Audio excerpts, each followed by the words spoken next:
masa pembentangan belanjawan pada 28 September 2012 yang lalu, bahawa Bantuan Rakyat 1 Malaysia BRIM 2.0 ini kali kedua akan diberikan kepada tuan-tuan dan puan-puan. Sebab itulah hari ini tuan-tuan dijemput untuk menerima BRIM. Dalam masa yang sama, saya nak maklumkan kepada tuan-tuan juga, kerana ada ramai yang datang yang menyemak nama, tak ada namanya. Ada yang bertanya-tanya bila pula giliran dia akan dapat bantuan ini. Tuan-tuan dan puan-puan, bawa berita balik ni. Sebenarnya ini baru pusingan pertama. Pusingan pertama ni ada 6 kali dah diberikan kepada masyarakat, kepada rakyat. Ada pusingan yang kedua nanti. Jangan risau. Kalau dulu tuan-tuan dapat, pasti tuan-tuan dapat. Kerajaan tak tipu. Pada petang ini akan disampaikan RM500. Ini sebenarnya tuan-tuan adalah merupakan usaha kerajaan.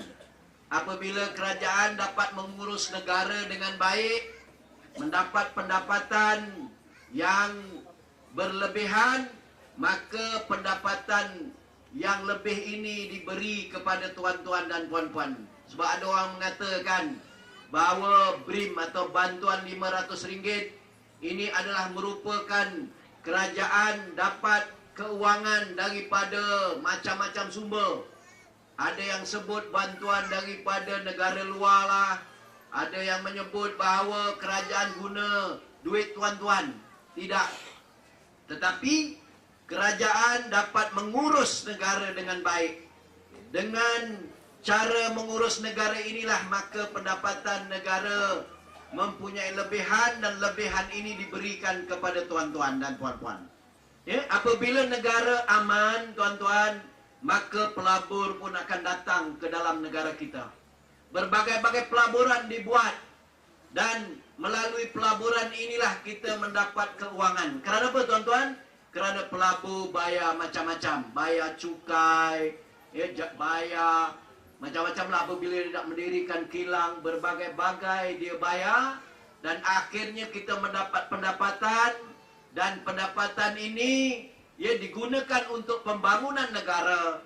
Dan lebihan daripada pembangunan negara ini, tuan-tuan, oleh kerana kerajaan mendengar suara tuan-tuan bahawa ramai rakyat perlu dibantu, bahawa tuan-tuan perlukan bantuan daripada kerajaan, maka kerajaan gunakan pendapatan lebihan ini hari ini diberikan kepada tuan-tuan. Hari ini tuan-tuan dapat RM500. Siapa yang pendapatannya di bawah RM3,000 merupakan ketua isi rumah, dapat RM500. Betul atau tidak, tuan-tuan? Tuan-tuan ni di bawah RM500 lah. Hari itu disampaikan RM100 kepada semua pelajar. Semua pelajar daripada dari tahun 1 sampai tingkatan 5 dapat RM100. Tak kira latar belakang. Ada orang kata ini katanya rasuah. Rasuah nak pilihan raya. Ini saya bagi tahu dengan tuan-tuan. Kalau rasuah ni, tuan-tuan, dia pilih-pilih orang tertentu. Bagi orang tertentu. Tapi ini tak pilih.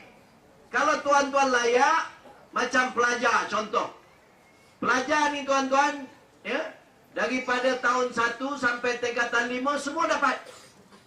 Anak tuan-tuan semua dapat. Tak kira tuan-tuan berlatar belakangkan macam mana. Orang Melayu dapat, orang Cina dapat, orang India dapat, orang asli dapat, orang Sing pun dapat, tuan-tuan. Semua dapat. Dan tak kira tuan-tuan menyokong kerajaan atau tidak. Betul atau tidak, tuan-tuan? Itu yang slogan menyebutkan bahawa rakyat didahulukan. Bila dengar suara rakyat, mahukan bantuan daripada kerajaan, maka kerajaan lihat semua kategori masyarakat rakyat mendapat bantuan daripada kerajaan. Budak sekolah dapat, orang dewasa. Selepas ini, tuan-tuan, BRIM ini akan diberikan kepada golongan bujang. bujang yang umurnya 21 tahun ke atas, tak kawin-kawin,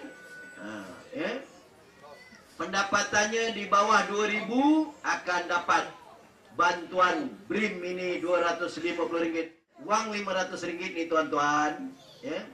Dia bukan nak menyelesaikan masalah hidup tuan-tuan, tetapi mengurangkan tekanan bebanan, ya. Tuan-tuan sementara, ya. Duit Rp500 nanti yang dapat nih gunakan untuk sebaik mungkin.